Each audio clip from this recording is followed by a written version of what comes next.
Shalom, haleluya. Terima kasih buat kasih kebaikan Tuhan. Biar kasih anugerah damai sejahtera Tuhan Yesus selalu menyertai kehidupan kita. Mari dimanapun Bapak Ibu Saudara berada, mari bersama-sama kita datang ke dalam hadirat-Nya, mengucap syukur buat segala kebaikan-Nya, mengucap syukur buat segala perbuatan-Nya yang ajaib di dalam kehidupan kita. Terima kasih Tuhan. Kami bersyukur.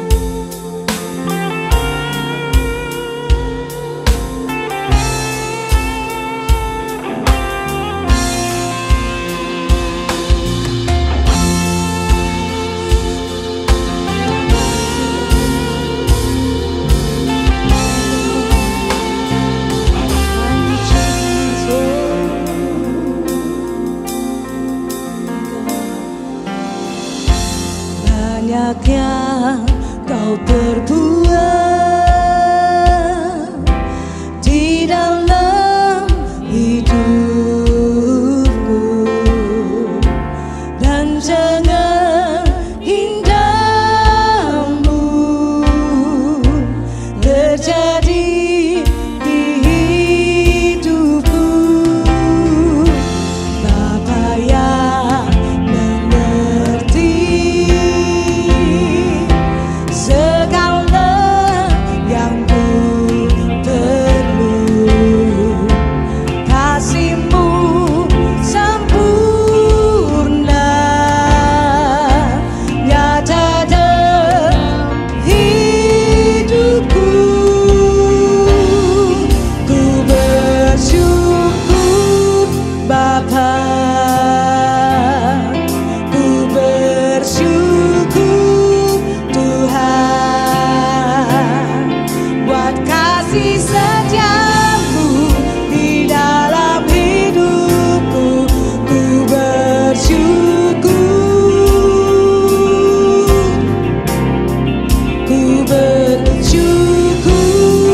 Bapa, ku bersyukur Tuhan buat kasih setiamu di dalam hidupku. Ku bersyukur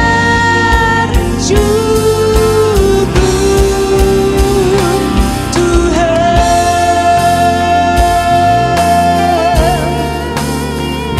Terima kasih buat segala perbuatan-Mu yang ajaib dalam hidup kami Bapa. Mari katakan bersama. Banyak yang Kau perbuat di dalam hidupku, rancangan indahmu terjadi di hidupku. Bapa yang mengerti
Sebab ini janji-Mu buat kami.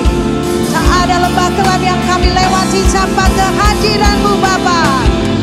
Tak ada lembah kelam yang tak ku lewati tanpa hadir-Mu.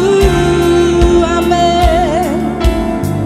Hatiku takkan gentar sebab Tuhan tahu yang menopang. Tak ada lembah kelam, tak ada lembah kelam yang tak ku lewati tanpa hadir-Mu.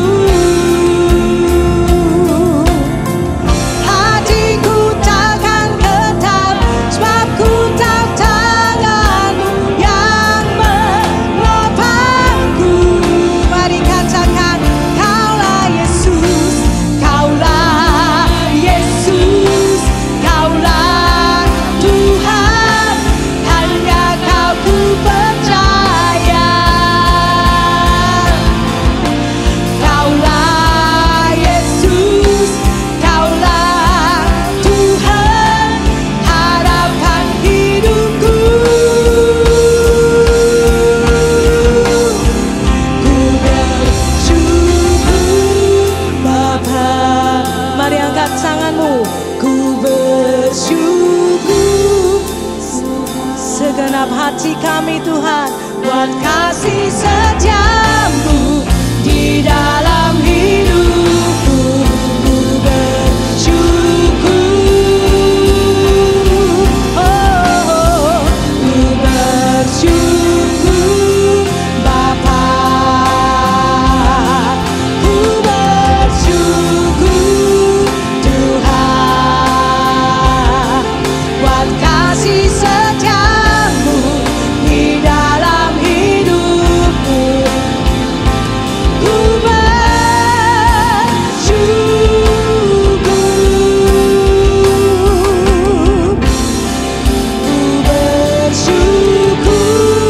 Bapa. Ku bersyukur Tuhan buat kasih setiamu di dalam hidupku. Ku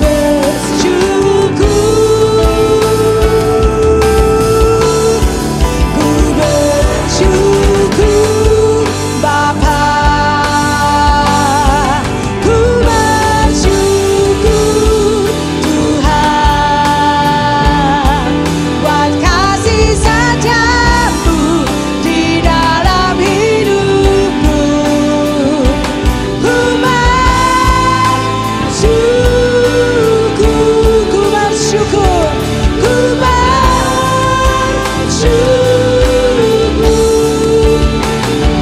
ku bersyukur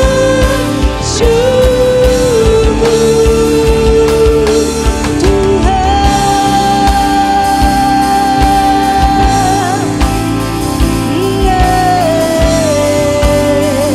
Mari segenap hati kita datang dengan ucapan syukur dimanapun kita. Mari sembah, mari naikkan syukur padanya.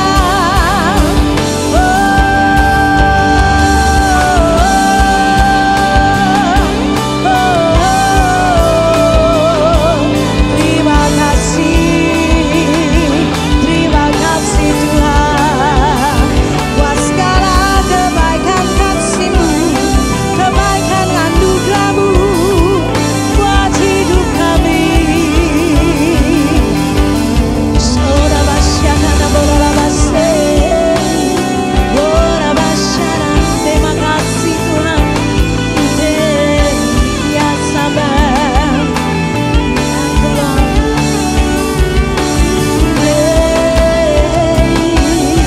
Terima kasih Tuhan, oh terima kasih Tuhan. Biar ucapan syukur kami pagi hari ini, saat ini, ucapan syukur yang kami naikkan kepadamu saat ini jadi satu korban yang menyenangkan hati-Mu Tuhan. Kami datang dengan penuh ucapan syukur.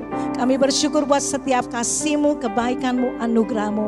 Biar terus limpahkan kami dengan sukacita di dalam Engkau. Sehingga hari-hari ini kami terus kuat karena Engkau selalu menyertai kami. Terima kasih Bapa, terima kasih Tuhan Yesus. Di dalam nama-Mu Tuhan Yesus kami berdoa, kami mengucap syukur. Mari semua kita katakan amin. Haleluya. Haleluya, haleluya, haleluya.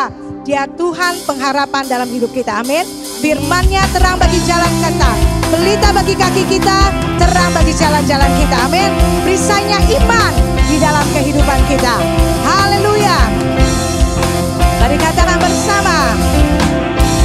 Firman terang di jalanku, perisai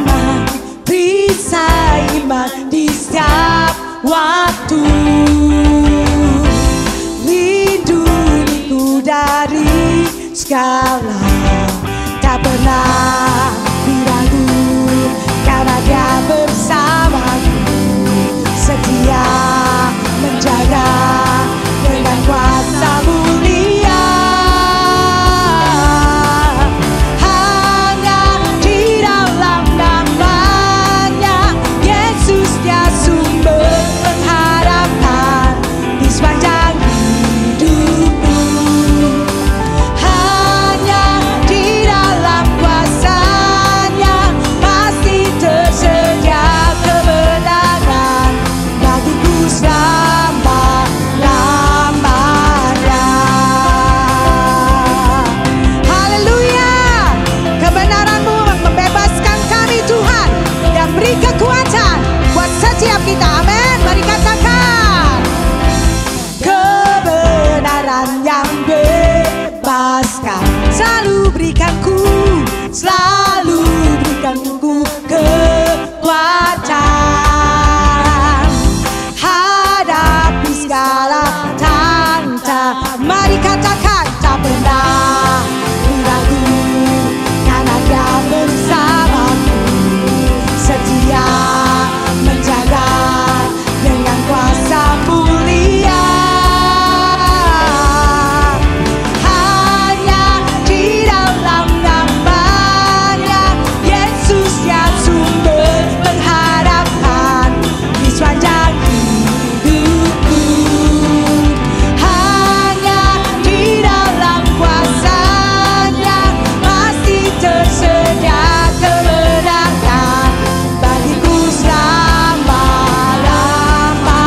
Hanya di dalam nama-Nya Yesus, Dia sumber pengharapan di sepanjang hidupku.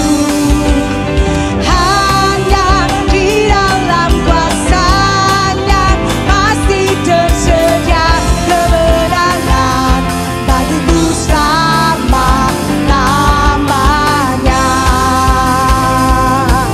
Haleluya. Sebab di dalam nama-Mu ada kuasa dan kemenangan Tuhan. Haleluya. Dalam nama-Nya ada pengharapan, dalam kuasa-Nya kemenangan.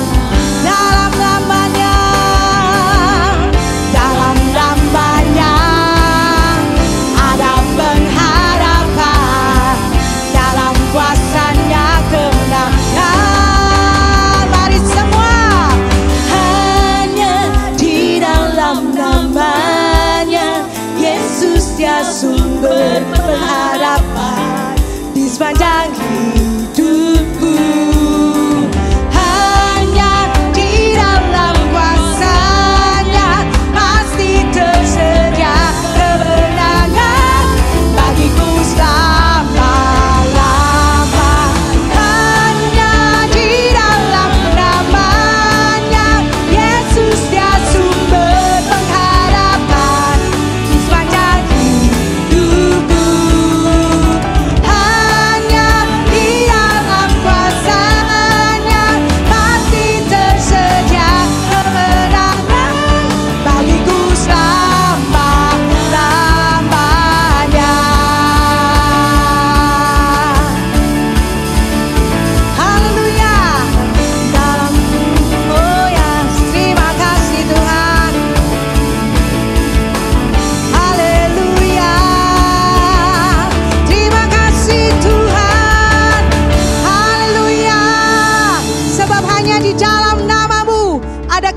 kekuatan, kemenangan bersama Engkau Yesus.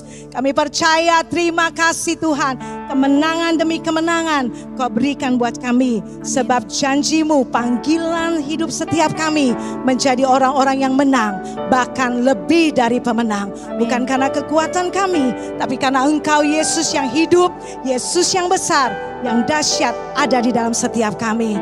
Terima kasih saat ini Kau beri kami kekuatan, beri kami pengharapan, beri kami kemampuan untuk terus berjalan di dalam kehendak dan kemuliaan-Mu Tuhan. Terima kasih Tuhan. Kami hidup bukan karena kami melihat, tapi kami hidup karena kami percaya. Percaya setiap janji firman-Mu yang pasti Kau genapi dalam kami. Terima kasih Tuhan. Thank you Lord. Mari angkat suaramu, bawa hidupmu dan berkatakan, ini hidup kami Tuhan. Terima kasih Tuhan. Haleluya. Ku hidup karena percaya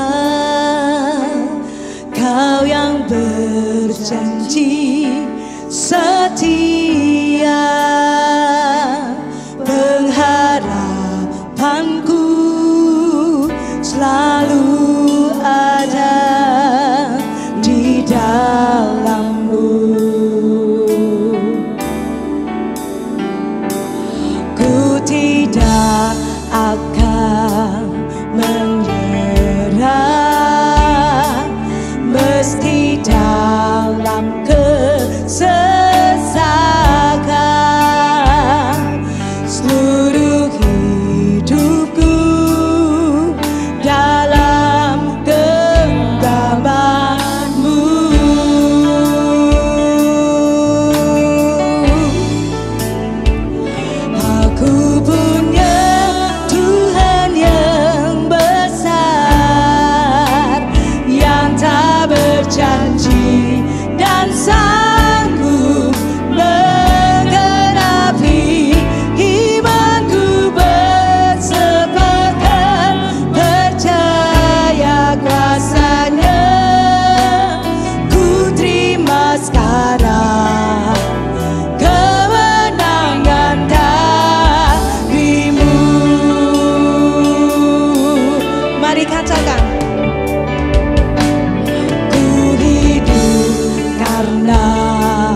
diberkati oleh kebenaran firman-Mu Tuhan.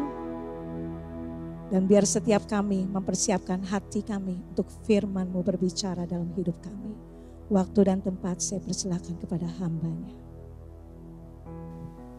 Shalom sahabat LTVC yang diberkati Tuhan. Senang sekali saya hari ini bisa berbicara di tengah-tengah Bapak Ibu Saudara. Dan perkenalkan nama saya Pastor Jeffrey Aditya. Dan saya senang sekali hari ini diberi kepercayaan untuk menyampaikan kebenaran firman Tuhan. Firman Tuhan hari ini berbicara tentang faith out of suffering, ya. Faith out of suffering. Faith out of suffering bukan berarti iman yang keluar dari penderitaan, tetapi iman yang muncul, iman yang dinyatakan ketika kita mengalami penderitaan. Kenapa? Karena penderitaan seringkali membuat kita imannya jadi luntur, ya Bapak Ibu Saudara ya. Penderitaan membuat kita jadi kehilangan pengharapan. Penderitaan membuat kita menjadi orang-orang yang akhirnya kalah. Padahal Tuhan menjanjikan kemenangan dalam hidup kita. Amin. Oleh karena itu kita mau belajar sama-sama bagaimana caranya kita boleh menunjukkan iman kita meskipun kita mengalami penderitaan. Dan kita mau belajar bersama-sama dari seorang tokoh yang saya rasa kita semua sudah cukup mengenal, yaitu Ayub. Kalau berbicara tentang penderitaan, kita selalu ingat akan penderitaan yang dialami oleh Ayub, Bapak Ibu Saudara. Nah, Bapak Ibu Saudara, penderitaan bisa terjadi oleh sebab macam-macam. Pertama pastinya karena dosa. Ya, kalau tanpa dosa tidak mungkin ada penderitaan. Tuhan menciptakan segala sesuatu baik menurut firman Tuhan. Ya, jadi tidak ada sesuatu yang tidak baik terjadi dalam kehidupan kita sampai dosa dilakukan oleh manusia, sehingga manusia mengalami penderitaan. Manusia harus bersusah payah mencari nafkah, ya. Manusia harus mengalami kalau wanita harus melahirkan dengan rasa sakit katanya. Artinya penderitaan itu terjadi karena adanya dosa, ya. Penderitaan juga terjadi karena adanya kesalahan seorang, gitu ya. Kalau tadi dosa bicara tentang natur yang sudah semuanya dosa, gitu ya. Kita mengalami penderitaan dan sebagainya itu karena ada hal-hal yang rusak dalam bumi ini sekalipun gitu. Alam bisa merusak usaha kita dan sebagainya. Tetapi ada juga yang disebabkan oleh kesalahan kita sendiri. Ya, mungkin kita salah melangkah dalam mengambil keputusan seperti Daud, ya, satu kali dia berdiri di soto istananya dan melihat ada wanita yang sedang mandi dan kemudian dia tergoda dan akhirnya mengambil wanita itu, padahal wanita itu adalah istri orang dan dia mengalami dosa dan dia harus menderita dan oleh karena itu keluarganya hancur, Bapak Ibu Saudara. Nah, Bapak Ibu Saudara yang dikasihi Tuhan, kita perlu belajar salah satu hal yang mungkin kita alami dalam kehidupan kita. Kita sudah melakukan segala sesuatu dengan baik. Ya, kita sudah belajar untuk hidup bersama dengan Tuhan. Tapi kok kita mengalami penderitaan juga? Ya, seperti yang dialami oleh Ayub. Kalau kita membaca dalam Ayub pasal pertama, ayat pertama, maka kita dapat melihat di sana dikatakan ada seorang laki-laki di tanah Uz bernama Ayub. Orang itu, apa saudara, saleh dan jujur. Ia takut akan Allah, menjauhi kejahatan, Bapak Ibu Saudara. Nah, mungkin kita berpikir orang yang sudah saleh, orang yang sudah jujur, orang yang takut akan Allah, orang yang menjauhi kejahatan, kok mengalami penderitaan? Buat kita secara teologi mungkin ya, secara keimanan kita berpikir kalau kita sudah ikut Tuhan sungguh-sungguh harusnya hidup kita penuh dengan damai sejahtera.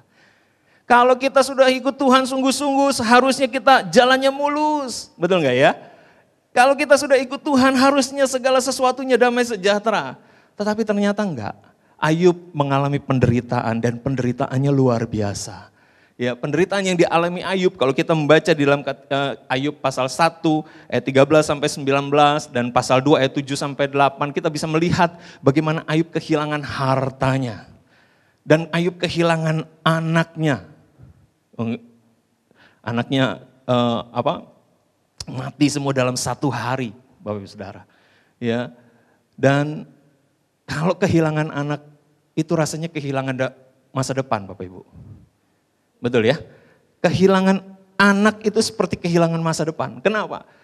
Pada zaman dahulu apalagi ya, ketika kita memiliki anak, kita memiliki keturunan, kan pasti ada sesuatu yang ingin diwariskan oleh keturunan kita. Sehingga keturunan kita bisa menjalani kehidupan kita, meneruskan legacy ya dari kehidupan kita. Dan ketika kita kehilangan anak itu sama aja kita kehilangan masa depan. Apalagi Ayub sudah cukup tua pada saat itu ya.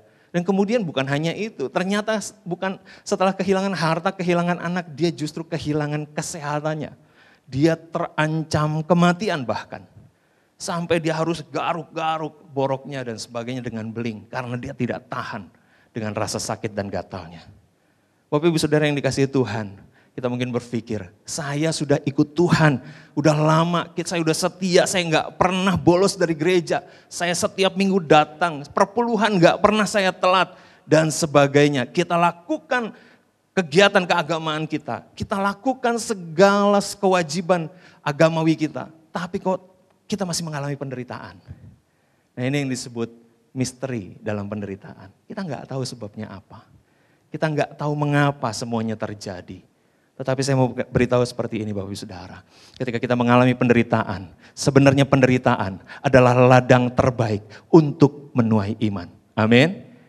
Penderitaan adalah ladang terbaik untuk menuai iman Bapak Ibu Saudara. Nah kita mau belajar kita mau belajar dari Ayub ya. Bagaimana dia menunjukkan imannya, dan kita tahu bahwa dalam kisah Ayub, akhir dari kehidupan Ayub dipulihkan. Amin. 2 kali lipat kata firman Tuhan. Artinya ketika kita tetap menunjukkan iman percaya kita kepada Tuhan, kita percaya bahwa ada pemulihan terjadi. Bahwa Tuhan akan melakukan perkara-perkara yang luar biasa, yang tidak kita pikirkan sebelumnya. Tetapi Tuhan sediakan buat kita kalau kita setia. Meskipun kita mengalami apapun dalam kehidupan kita. Nah kita mau belajar apa yang Ayub ajarkan kepada kita ketika dia mengalami penderitaan. Dan kita mau sama-sama mengikuti teladan Ayub ini. Yang pertama Bapak Ibu Saudara yang dikasihi Tuhan, ketika Ayub mengalami penderitaan dalam kehidupannya, Ayub tetap memiliki kesadaran akan adanya Tuhan. Ayub memiliki kesadaran akan adanya Tuhan. Bapak Ibu Saudara yang dikasihi Tuhan, kalau kita membaca Ayub pasal yang pertama, ayat yang ke-20 ketika dia mendengar tentang berita malapetaka yang dialaminya dalam 1 hari, segala harta bendanya dan anak-anaknya itu semuanya hilang dalam kehidupannya. Maka dia berkata seperti ini dalam Ayub pasal 1 ayat 20 sampai 22. Maka berdirilah Ayub lalu mengoyak jubahnya dan mencukur kepalanya, kemudian sujudlah ia dan menyembah. Katanya, dengan telanjang aku keluar dari kandungan ibuku, dengan telanjang juga aku akan kembali ke dalamnya. Tuhan yang memberi, Tuhan yang mengambil, terpujilah nama Tuhan. Dalam kesemuanya itu, Ayub tidak berbuat dosa dan tidak menuduh Allah berbuat yang kurang patut. Bapak Ibu Saudara yang dikasihi Tuhan, ada satu hal yang perlu kita teladani dalam kehidupan Ayub, bahwa ketika dia mengalami penderitaan, pada saat itu juga dia tetap menyadari bahwa ada Tuhan. Segala sesuatu yang terjadi dalam kehidupannya, Tuhan ada beserta dengan dia. Ketika dikatakan dengan telanjang aku keluar dari kandungan ibuku, dengan telanjang juga aku akan kembali ke dalamnya. Tuhan yang memberi, Tuhan yang mengambil, terpujilah nama Tuhan. Ada 3 kali nama Tuhan disebut. Ini merupakan kesadaran bahwa Tuhan turut beserta dengan apa yang dia alami. Turut ada bersama-sama dengan dia. Dia menyadari bahwa Tuhan tetap berperan aktif dalam kehidupannya. Tuhan ada bersama-sama dengan dia. Nah ini hal yang sangat penting sekali Bapak Ibu Saudara. Sebab Amsal mengajarkan di dalam Amsal pasal 3 ayat 5 sampai 6. Percayalah kepada Tuhan dengan segenap hatimu dan janganlah bersandar kepada pengertianmu sendiri. Akuilah dia dalam segala lakumu, maka ia akan meluruskan jalanmu. Bapak Ibu Saudara yang dikasihi Tuhan, kita diminta untuk tetap percaya kepada Tuhan. Jangan dengan pengertian kita sendiri. Kalau dengan pengertian kita sendiri seperti yang saya katakan, kalau kita mengalami misteri penderitaan yang dialami tanpa sebabnya, kita nggak tahu sebabnya apa. Ayub tidak tahu apa sebabnya. Dia sudah berusaha beribadah, dia terus berusaha setiap pagi mempersembahkan persembahan kepada Tuhan, mohon ampun buat anak-anaknya. Tapi dia toh mengalami penderitaan juga. Dia nggak tahu penyebabnya apa. Tapi yang satu hal yang dia tahu, ada Tuhan yang bekerja. Ya, ada Tuhan yang tidak pernah beristirahat dalam kehidupannya. Dan kita mesti belajar mempercayai Tuhan dalam penderitaan kita. Satu kali Bapak Ibu Saudara, saya agak concern dengan media sosial yang saat ini beredar begitu ya, apalagi anak-anak Tuhan gitu ya. Posting banyak hal di media sosialnya dengan menunjukkan perasaannya, lagi galau, lagi putus asa, lagi apa begitu loh. Dan kemudian kita di gereja setiap pagi selalu ada morning prayer begitu ya, seperti doa pagi jam 5 pagi. Hanya 45 menit, saya setiap minggu dijadwal untuk sharing 15 menit, saya pakai kesempatan itu untuk yuk kita punya media sosial, pakai ini sebagai ladang misi. Ya, di mana kita bisa menunjukkan, memposting hal-hal yang berbicara tentang Tuhan. Siapa Tuhan? Apa yang kita kenal tentang Tuhan? Bagaimana kita mengalami Tuhan? Posting hal-hal seperti itu. Ya, dikemas dengan sedemikian rupa yang terbaik dan kemudian kita bisa jadi berkat. Dan ketika satu kali saya ada komsel, saya memimpin satu komsel di gereja saya dan kemudian anggota komsel saya cerita, iya betul ya Pastor Jeffrey, saya waktu itu posting salah satu khotbah di gereja kita dan kemudian statementnya saya pasang di status WhatsApp saya dan di Instagramnya gitu ya. Dan kemudian tiba-tiba teman saya memberitahu, terima kasih ya buat posting kamu ini gitu ya. Kenapa? Karena setelah saya sedang bergumul katanya begitu. Kenapa? Saya bacakan ceritanya ya. Ternyata temannya ini, teman dari anggota komsel saya, punya beban. Suaminya mau pensiun dini katanya gitu. Dan dia khawatir bagaimana bisa menghidupi keluarga dengan satu balita. Begitu. Dia kemudian dikuatkan oleh status WA dari anggota komsel saya dan menyadari gitu ya. Kata-katanya seperti ini, jika saya khawatir, yang diposting ya, jika saya khawatir akan takut, itu karena saya tidak menyadari bahwa Tuhan ada dan menyertai saya. Itu statementnya. Dan itu sangat mengena sekali dalam kehidupannya sehingga dia menyadari, oh iya saya terlalu khawatir. Ya, saya terlalu khawatir dengan keadaan ini, bagaimana masa depan saya dan sebagainya. Kemudian dia dikuatkan bahwa ada Tuhan, dia berserah sama Tuhan. Dan saudara yang tahu mujizat terjadi, 1 minggu setelah itu, setelah peristiwa itu, atasannya menaikkan gajinya dan dia menangis bersyukur di hadapan Tuhan. Ketika dia mulai mempercayai Tuhan dalam kehidupannya, dia melihat bagaimana Tuhan bekerja dalam kehidupannya. Bapak Ibu Saudara yang dikasihi Tuhan, saya memberitahu kita semua, ketika kita mengalami penderitaan, ingat satu hal, ada Tuhan dalam kehidupan kita. Amin. Ketika kita menyadari bahwa ada Tuhan dalam kehidupan kita, maka pengharapan kita tidak mungkin padam. Pengharapan kita akan terus menyala dan kita akan dapat bertahan menghadapi setiap penderitaan apapun dalam kehidupan kita. Yang kedua Bapak Ibu Saudara, saya ingin mengatakan bahwa memberitahu kepada kita semua bagaimana Ayub menunjukkan imannya. Ya, kalau tadi ketika dia mendengar berita-berita itu, dia langsung menyadari bahwa ada Tuhan. Ya, Tuhan yang memberi, Tuhan yang mengambil, terpujilah nama Tuhan. Dan kemudian di pasal kedua ayat 9 dan 10 kita melihat di pasal 2 bagaimana istrinya begitu melihat dia terus percaya kepada Tuhan, terus bertekun dan mempercayai Tuhan. Istrinya sampai kesal melihat penderitaan Ayub yang sudah sakit, yang mungkin sekarat, yang mungkin dikira sama istrinya dia akan sebentar lagi meninggal dunia. Dia mengatakan, memang kau masih percaya sama Tuhan. Udah, kutuki saja Tuhanmu dan matilah. Kemudian apa respon Ayub, Bapak Ibu Saudara, kita dapat melihat dalam pasal 2 ayat 9 dan 10 dikata, maka berkatalah Ayub, jawab Ayub kepadanya, engkau berbicara seperti perempuan gila. Apakah kita mau menerima yang baik dari Allah tetapi tidak mau menerima yang buruk? Dalam kesemuanya itu Ayub tidak berbuat dosa dengan bibirnya. Ya. Dengan kesemuanya itu Ayub tidak berdosa dengan bibirnya. Ayub menunjukkan bahwa Tuhan itu berdaulat. Yang Tuhan yang dia sembah itu adalah Tuhan yang berdaulat.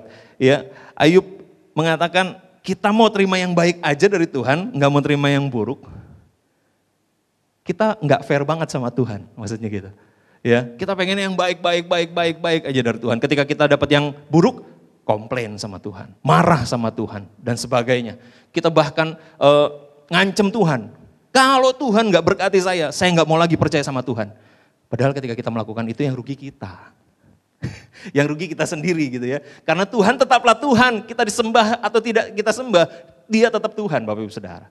Ya, dia tetap Tuhan yang berkuasa dan berdaulat. Kalau kita memutuskan tidak percaya kepada Tuhan, kita sendiri yang rugi.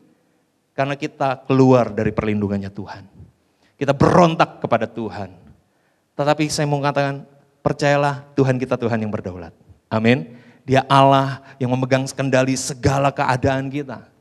Ayub mau menerima sesuatu yang baik dari Tuhan, dia juga bersedia menerima yang buruk. Ya, sekalipun itu dari Tuhan, dia tetap mau menerimanya karena dia tahu Tuhan yang berdaulat dalam hidupnya. Tapi kita tahu kenyataannya bahwa yang buruk datangnya dari si iblis. Betul ya? Dalam kisah Ayub, iblis yang melakukan segala sesuatunya. Ya, Tuhan mengizinkan karena tahu kualitas Ayub seperti apa. Dan saya percaya apapun kesulitan, apapun penderitaan yang kita alami, Tuhan tahu kualitas kita. Dia tahu kualitas kita seperti apa. Nah, satu hal yang perlu kita tunjukkan kepada Tuhan, iman yang kita tunjukkan kepada Tuhan, yaitu melalui apa? Bibir kita Bapak Ibu Saudara. Di pasal 2 tadi ayat 10, di akhirnya dikatakan dalam kesemuanya itu Ayub tidak berbuat dosa dengan bibirnya. Kenapa kata-kata ini disampaikan kepada kita? Ayub tidak berbuat dosa dengan bibirnya. Karena bibir mencerminkan apa yang dalam hati. Satu kali Tuhan Yesus ditegur begitu ya. Sama orang ahli Farisi, orang ahli Taurat dan sebagainya. Biasanya musuhnya mereka-mereka itu ya. Kemudian dikatakan, wah makan dengan tangan najis, nggak cuci tangan dan sebagainya. Dan Tuhan Yesus jawab, apa yang keluar dari mulut itu berasal dari hati. Ya, Matius 15, 18, 19 kita bisa baca, tetapi apa yang keluar dari mulut berasal dari hati. Dan itulah yang menajiskan orang katanya. Bukan apa yang masuk yang menajiskan, tapi apa yang keluar dari mulut kita. Itu yang menajiskan, karena dari dalam hati timbul segala pikiran jahat, pembunuhan, perzinahan, percabulan, pencurian, sumpah palsu, dan hujat. Lain-lainnya. Dia sedang menggambarkan, Tuhan Yesus sedang menggambarkan apa yang menajiskan itu, apa yang keluar dari mulut kita. Karena apa yang keluar dari mulut kita menunjukkan seperti apa hati kita. Tapi ketika kita menunjukkan dalam mulut kita, bagaimana kita menunjukkan iman kita kepada Tuhan, itu juga berasal dari hati yang tetap mempercayai kepada Tuhan. Amin. Oleh karena itu Amsal 4 ayat 23 berkata, jagalah hatimu dengan segala kewaspadaan, karena dari situ terpancar kehidupan kita seperti apa. Terpancar iman kita seperti apa. Terpancar kekuatan pengharapan kita itu seperti apa. Oleh karena itu hati-hati dengan bibir kita. Ya, hati-hati dengan bibir kita. Sadarilah bahwa Tuhan berdaulat sehingga katakan kata-kata iman. Jangan kata-kata putus pengharapan. Katakan kata-kata yang menguatkan pengharapan. Bukan kata-kata yang membuat kita menjadi tenggelam dengan masalah kita. Aduh, saya udah susah ketimpa tangga juga gitu ya. Seakan-akan hidup kita tidak terselamatkan dan sebagainya. Ada satu pernyataan dari hamba Tuhan bernama Tony Evans berkata seperti ini. Kedaulatan Allah itu berkaitan dengan peraturannya dan pengawasannya yang mutlak atas segala ciptaannya. Itu kedaulatan Tuhan. Allah menguasai secara mutlak kejadian dan peristiwa manusia. Apa yang terjadi dalam kehidupan kita, Tuhan menguasainya juga. Sekalipun penderitaan. Sebagai Allah dia duduk di atas tahta semesta alam. Segala sesuatu yang terjadi terlaksana entah karena secara langsung disebabkan oleh Tuhan. Atau dengan sadar diizinkannya. Kalau kita baca kisah Ayub, Tuhan mengizinkan iblis untuk menyentuh ya, segala harta benda milik Ayub dan anak-anaknya, kesehatan Ayub, Tuhan izinkan. Dan tiada satu pun yang masuk dalam atau ada di dalam luar sejarah yang tidak ada dalam pengawasan Allah yang sempurna. Bapak Ibu Saudara yang dikasihi Tuhan, apapun yang terjadi dalam kehidupan kita, ingat Tuhan pegang kendali. Tuhan pegang kendali. Jangan takut akan apa yang terjadi dalam kehidupan kita. Tuhan pasti menolong kita. Kapanpun waktunya kita nggak tahu, yang pasti kita terus bertahan dalam iman kita. Satu kali seorang hamba Tuhan yang punya pelayanan panti asuhan begitu ya, anak-anak yatim piatu. Kemudian mendapatkan satu situasi yang dilematis. Kenapa? Karena satu sisi dia sedang kekurangan dana untuk menyediakan makanan buat anak-anak panti asuhan. Di sisi lain anaknya sedang sakit usus buntu kronis dan harus dioperasi segera. Dan dia punya dana, tetapi dia bingung untuk diapakan dulu. Untuk anak-anak yatim piatu atau anaknya untuk operasi. Dan secara logika dia mengoperasi anak-anaknya dulu dan terus berdoa bergumul buat anak-anak panti asuhan gimana makanya nanti dia nggak tahu Bapak Ibu Saudara. Ya, bahan makanan sudah semakin habis. Tapi ketika dia di rumah sakit, teman-temannya mengunjungi, ya, teman-teman mengunjungi, mendoakan. Tapi kemudian dikasih salam tempel Bapak Ibu Saudara. Ini ya untuk bantu-bantu operasi anak kamu. Oke, puji Tuhan. Dan bukan hanya satu, beberapa temannya datang dan memberikan donasi begitu ya. Dan akhirnya operasi berjalan dengan lancar dan dari dana-dana yang diterimanya masih tersedia cukup untuk membeli bahan makanan sampai 2-3 bulan ke depan. Dari hal yang sangat membingungkan, hal yang sangat mengkhawatirkan, hal yang sangat dilematis. Karena kalau misalnya dia mendahulukan anaknya, seakan-akan dia, wah tentu saja ini kan bukan anak-anak dia, anak yatim piatunya. Ya, dia takut dinilai orang seperti itu begitu. Tetapi di sisi lain kalau saya mendahulukan kebutuhan buat anak-anak yatim piatu dan dia tidak bisa mengoperasikan, memasukkan anaknya ke rumah sakit, anaknya bisa semakin parah.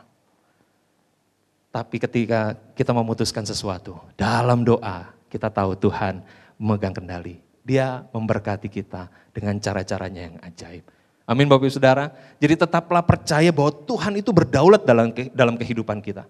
Ya, jangan takut akan apapun juga ketika kita mengalami penderitaan. Sadari bahwa Dia tetap bekerja dalam kehidupan kita. Dan yang ketiga, Bapak Ibu Saudara, kita melihat dalam pasal 42 di akhir dari cerita tentang Ayub ini, kita melihat bagaimana Ayub menunjukkan satu pengenalan yang baru akan Tuhan. Dikatakan ayat pasal 42 ayat 5-6. Hanya dari kata orang saja aku mendengar tentang engkau, tetapi sekarang mataku sendiri memandang engkau. Oleh sebab itu aku mencabut perkataanku dan dengan menyesal aku duduk dalam debu dan abu. Seperti yang saya katakan, apa yang dialami Ayub ini misteri. Ya, dia nggak tahu penyebabnya apa. Kalau misalnya kita membaca sepanjang cerita tentang Ayub, kisah Ayub di kitab Ayub ini, maka kita akan melihat pergumulan hidupnya, pergumulan hatinya. Apa yang membuat saya pantas menerima semua ini? Saya nggak bersalah. Sehingga sahabat-sahabatnya berusaha memberitahu, kamu ada salah. Coba pikir, coba renungkan, coba akui begitu ya dan sebagainya. Tetapi Ayub bertahan, saya tidak berdosa. Saya tidak melakukan kesalahan apa-apa. Tapi kemudian ketika dipertanya kepada Tuhan, Tuhan mengatakan, kamu gak akan ngerti ya. Nanti ngertinya kalau saya simpulkan gitu ya. Nanti ngertinya kalau kamu ketemu saya secara langsung, kamu pasti mengerti. Karena dari ketika Tuhan meletakkan dasar-dasar bumi, Ayub di mana? Ditanyakan gitu. Ya, artinya Tuhan punya pemikiran yang sangat-sangat kompleks yang tidak mungkin dipahami oleh manusia. Yang perlu manusia lakukan adalah percaya saja. Dan ketika itu dia menyadari betul bahwa Tuhan punya rancangan yang tidak pernah gagal dalam rancangannya. Dan dia mempercayai Tuhan dan akhirnya dia mengatakan hanya dari kata orang tadinya. Dia mengenal tentang Tuhan. Sekarang lewat penderitaannya dia mengalami Tuhan secara pribadi. Dan dia mengenal Tuhan. Mataku sendiri memandang engkau. Iman Ayub bertumbuh Bapak Ibu Saudara. Bapak Ibu Saudara yang dikasihi Tuhan, sahabat LTVC. Saya mau mengatakan begini, kalau kita mengalami masalah, pergumulan, penderitaan dalam kehidupan kita, bertahan kepada Tuhan, percaya kepada Tuhan, tunjukkan imanmu bahwa Dia ada, Dia tetap berdaulat dalam kehidupan kita. Dan ketika kita melalui semua penderitaan itu, satu hal yang terjadi dan pasti kita alami adalah iman kita bertumbuh.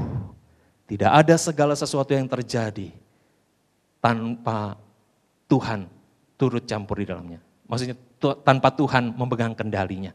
Tanpa Tuhan melepaskan tangannya dari hidup kita. Dia terus ada menyertai kita, memberikan kekuatan, mengingatkan firman Tuhan, memberikan pengharapan terus dalam kehidupan kita. Ya, sampai satu orang pembicara di Amerika bernama Joel Fotinos mengatakan seperti ini. Segala sesuatu, everything in our lives without exception, tanpa kecuali. Segala sesuatu yang terjadi dalam kehidupan kita is either a blessing or a blessing in disguise. Apa yang terjadi dalam hidup kita, entah itu sengaja atau tidak sengaja, tanpa kecuali, itu merupakan satu berkat. Atau kalau kita nggak ngelihatnya sebagai berkat, itu berkat yang tersembunyi. Yang satu saat kita akan lihat, oh iya, dari peristiwa ini, tadinya saya pikir, wah kacau, tapi ternyata ada berkat Tuhan yang Tuhan sediakan jauh lebih besar dari yang sebelumnya. Bapak Ibu Saudara yang dikasihi Tuhan, dalam masa-masa COVID ini banyak orang yang mengalami kehancuran dalam hidupnya.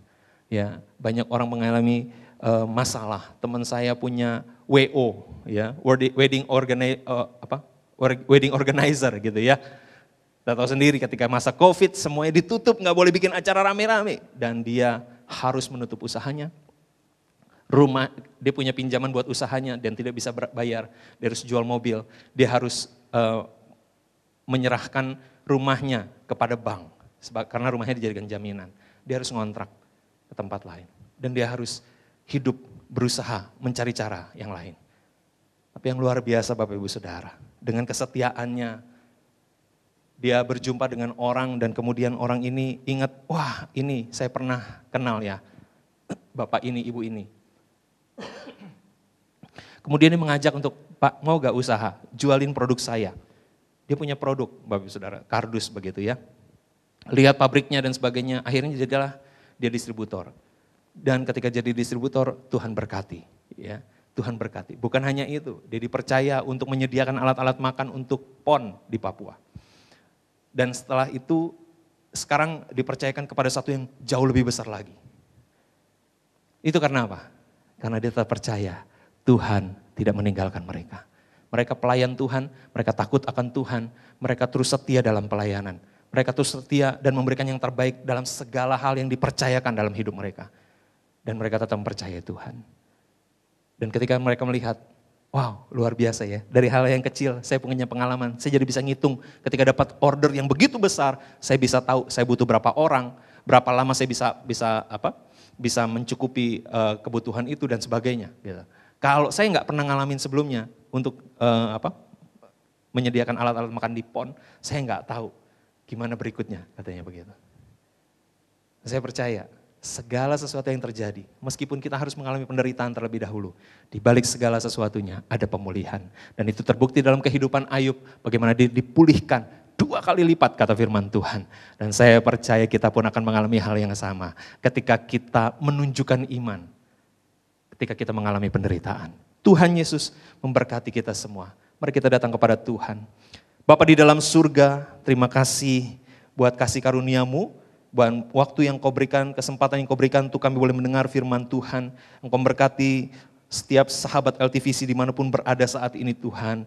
Engkau yang memberkati ya Bapa, setiap anak-anak-Mu yang menyaksikan tayangan ini ya Bapa. Ketika mereka mendengar firman Tuhan, kiranya iman mereka dikuatkan. Harapan mereka kembali hidup ya Tuhan. Dan kami berdoa di dalam nama Tuhan Yesus. Kami percaya tidak ada penderitaan, tidak ada masalah, tidak ada pergumulan yang tidak dapat kami menangkan bersama dengan Engkau Tuhan. Sebab kami menyadari Engkau ada bersama dengan kami. Engkau Tuhan yang berdaulat dalam kehidupan kami. Dan Engkau yang sanggup Tuhan menyediakan pemulihan buat kehidupan kami. Yang kami harus lakukan hanya kami tetap percaya, tetap beriman kepada Tuhan. Dan menunjukkan iman kami kepada Tuhan. Oleh karena itu ya Bapa, ajar kami terus untuk bertumbuh dalam iman kami. Untuk kami terus Tuhan mengenal Engkau lewat kebenaran firman-Mu setiap hari dalam kehidupan kami. Terpujilah nama-Mu Tuhan. Kami berdoa saat ini, setiap saudara-saudara kami yang saat ini menyaksikan tayangan ini, mereka yang sedang dalam pergumulan, Kami berdoa di dalam nama Tuhan Yesus. Mereka yang sakit disembuhkan di dalam nama Tuhan Yesus. Mereka yang sedang mengalami masalah pergumulan finansial, dibukakan jalan-jalan yang baru dari Tuhan. Dan mendapatkan kesempatan pintu-pintu berkat buat kehidupan mereka. Kami berdoa buat mereka yang saat ini sedang mengalami masalah dengan hubungan-hubungan mereka. Kami berdoa di dalam nama Tuhan Yesus. Kiranya kasih Tuhan dicurahkan saat ini. Mampukan setiap anak-anak-Mu Tuhan untuk mengampuni satu dengan yang lain. Dan mengalami pemulihan dalam hubungan mereka. Terima kasih Tuhan, terima kasih. Tidak ada segala sesuatu pun dalam hidup kami yang dapat menenggelamkan kami selain dari kami sendiri yang kehilangan iman. Tapi hari ini kami belajar, kami harus menunjukkan iman kami kepadamu Tuhan. Sebab kami tahu Engkau tidak berubah. Engkau Tuhan yang tetap berdaulat dalam hidup kami. Dan kami hanya mempercayakan hidup kami kepada Tuhan yang berdaulat. Terpujilah namamu Tuhan. Di dalam nama Tuhan Yesus Kristus kami berdoa dan bersyukur. Amin, amin. Terima kasih, Tuhan Yesus memberkati. Shalom. Shalom sahabat RTVC, dimanapun Anda berada, firman Tuhan hari ini sungguh indah. Tidak semua kesusahan itu berakhir dengan sad ending ataupun sad ending bisa dikatakan akhir yang tidak begitu menyenangkan atau akhir yang penuh dengan kesedihan. Dan firman Tuhan menggambarkan selalu ada pengharapan di dalam Tuhan. Dan firman Tuhan mengatakan pada saat kita menghadapi masa-masa yang sulit, kita harus menjaga pikiran, hati, dan mulut kita semua agar kita bisa mendapat pujian dari Tuhan. Ayub mendapat pujian dan berkat yang diterima adalah 2 kali dari sebelumnya. Ini sungguh indah sekali firman Tuhan pada hari ini. Sahabat TVC yang dikasih Tuhan, saatnya kita mengadakan perjamuan kudus. Kita belajar dari Alkitab bahwasanya Tuhan Yesus sendiri yang mengadakan perjamuan kudus sebelum ditangkap, kemudian disiksa dan disalibkan. Ada pesan-pesan agar kita terus melakukan perjamuan kudus untuk mengingat karya Tuhan yang begitu besar. Melakukan perjamuan kudus untuk mengingat keselamatan yang sudah Tuhan berikan kepada kita. Baik sahabat LTVC yang dikasihi Tuhan, sebelum mengadakan perjamuan kudus, ada baiknya kita hening sejenak, kita merenungkan firman Tuhan yang sudah disampaikan tadi, di mana kita bisa kuat di dalam Tuhan menghadapi segala masalah. Karena setiap masalah yang datang, kadang-kadang itu diizinkan oleh Tuhan. Oleh sebab itu kita butuh pertolongan Tuhan. Mari kita hening sejenak.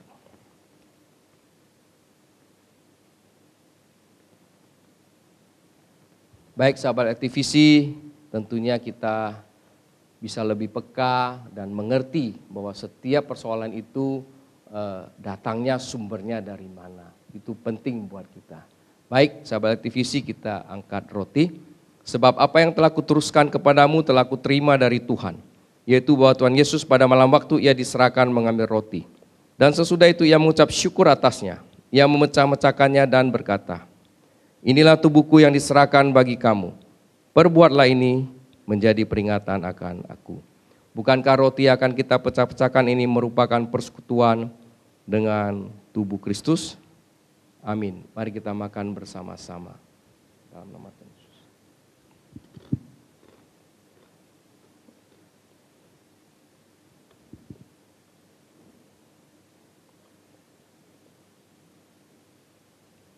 Mari kita angkat cawan. Demikian juga ia mengambil cawan sesudah makan lalu berkata, cawan ini adalah perjanjian baru yang dimeteraikan oleh darahku. Perbuatlah ini setiap kali kamu meminumnya, menjadi peringatan akan aku. Bukankah cawan yang akan kita minum ini merupakan persekutuan dengan darah Yesus? Amin. Mari kita minum bersama-sama.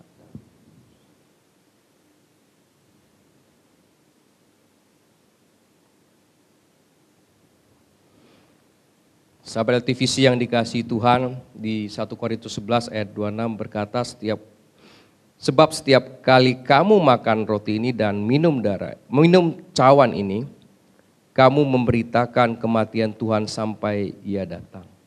ada satu pesan khusus sebenarnya buat orang-orang percaya untuk menyampaikan kabar baik ini, di mana Tuhan telah menyediakan keselamatan bagi orang yang percaya kepadanya. Sahabat TVC yang dikasihi Tuhan, mari kita berdoa. Tuhan, terima kasih Engkau memakai LTVC untuk memberitakan kebenaran firman-Mu. Biarlah sahabat LTVC dimanapun berada bisa memahami 1 Korintus 11 ayat 26. Sebab setiap kali kamu makan roti ini dan minum cawan ini, kamu memberitakan kematian Tuhan sampai Ia datang. Berikanlah hikmat pengertian kepada semua sahabat LTVC untuk melakukan ayat firman Tuhan ini. Terima kasih Tuhan. Kami mau berdoa untuk bangsa dan negara kami. Kau memberkati Indonesia, Kau memberkati semua kepulauan di Indonesia Tuhan.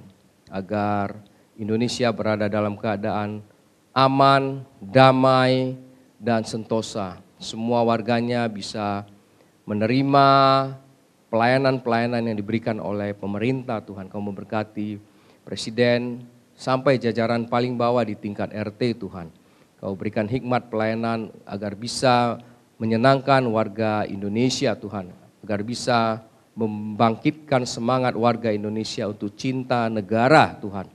Kami bersyukur Kau telah memimpin Indonesia sampai saat ini. Terima kasih Tuhan. Kami mau juga berdoa untuk sahabat-sahabat LTVC dimanapun berada. Kau memberkati sahabat LTVC dari keluarga, pekerjaan, bisnis, studi anak-anak. Kau memberkati Tuhan. Dan kami doa apabila ada sahabat LTVC yang sakit Tuhan sembuhkan di dalam nama Tuhan Yesus Kristus. Yang terikat Tuhan lepaskan di dalam nama Tuhan Yesus Kristus.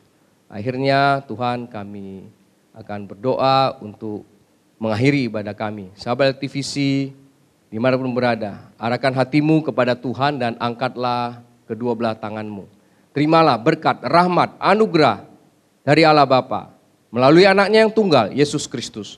Dengan persekutuan bersama dengan Roh Kudus, mulai saat ini sampai selama-lamanya. Mari yang percaya sama-sama katakan, amin.